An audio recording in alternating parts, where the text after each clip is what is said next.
Ka regional committee jong ki artili ki jela kata Meghalaya bat Assam kilas dang biang ya ki ji kendo banyamir jumut ni ji kran pynbeit pot haki south li ki jaka ki bodon khapod ribhoi district bat Assam. Ya kata ki ji kran pynbeit pot hapdeng ki artili ki committee lapan long menta kasi ka arpwa tarik noitung arajar pulai ha Assam state guest house koina dhara khanapara. Nakaliang ka regional committee jong ka jela Meghalaya lakhli do ba Prestone song sembut mitrang ba ka jela ba batru kumucharman ka ribhoi regional committee bala sakhi langru da ka jinon lang ki laingut ki MLA ka ribhoi ba kanthop uba sustenance soton MLA jirang uba Charles Marngar MLA Mahoti bat uba daman bait lamari MLA ka umroi lasaki shushu ru da ka jingmi khmat nakaliang ka khasi atomos district council ke HDC da ka jinon lang ba penyat sing CM jongka ubalong ru kumud khot ka regional committee u arpit upadi deputy commissioner ka ribhoi district bat kiwedi ki officer Katbana kaliang ka regional committee jong ka Assam lakhli do Atul Bora bat Uchandra Mohan poto wari kibabaro arngut ki don haksuki kum ki menteri sarkar rengkat ba ka jingsaki lang ki katu kat dingut ki officer nakate ke jela pamarjan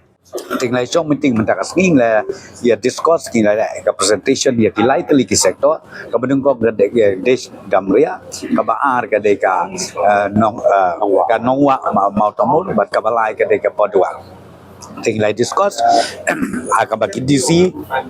kila ai la ka jong ka presentation dia ka makadum le shim ngarai bangin ria penduk biang ha ka arsan krik jong no penai agos ha ka begini syong biang hang ni porjan mit pad hadin nang ka ha ka arpro tarik pada men step jong penai agos ngini le ya ka site inspection ya ka ni ke area ka badai jong ka des damria kata ketika bagi shim ngarai kong bad nang tangin sa persyang nang ne sakmat bad nang ya kenduk susu terter ha ka begin pendep ya ka field inspection jongi ya ka bedang sa ya ka nongwa motomur bat kumjuru ya ka baduar nang ta sakawe ka bedang sa ka de ka blok 2 ka niru ka bedang sa ka bangin sesong nama ya ka blok 2 bade da chairman jong ka regional committee na kalian ka Assam udai duwe pat minister punya ong Pius Sasarika dengan saya kedua baru ka bangin ya penduk biang mana tahu lo manisong biang kumni kumni don ka join regional committee kumni don mentakas kan mau bah hakum kini ki isu khamtam ki blas lemba de ki post nem de ki san post nem tam ban ong hi ban hun lut rum long ban num hun lut rum dei tingi sim ya kai ka bahatam namar ko mo pi ni hapan su thu de ki sia la de ki sim ya karai ong pi ngin nam la ban ngim nam la ban resolve ya kan ki isu ka ba ko mo pi ka ban na ka wi ka snem kadang mi kadang snew de na ka da ko mo pi ni la ai instruction ru lamba ka discouncil ha ka ba UCM jo ka discouncil UEM milaka ba long deputy CM ba persnganu ke don lang hang ne ke wan lang te long nging ai instruction na kaliang jong sulu bahkan pentip lepa ya kitu ki area kitu jaka lengba jong kia discouncil bakin pentip ya girang ba snong ya kisim dan ki sodar bakiru kinle la ka kam la ka jong ka benta ka jong ki pengnoban ban penting na ba aning la le mangi ya kata ka inspection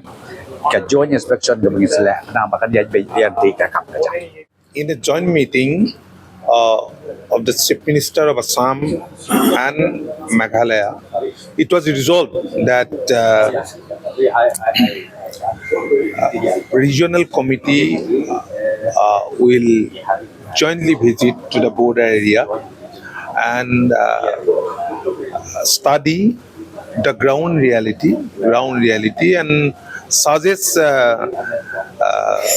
measures to resolve the issues. Accordingly, we have discussed on disputed three areas, and we had a very good meeting, and we have decided to sit on 25th of August again. And before that, both DCs will visit the concerned areas, and they will do 4 more. After that, on 25th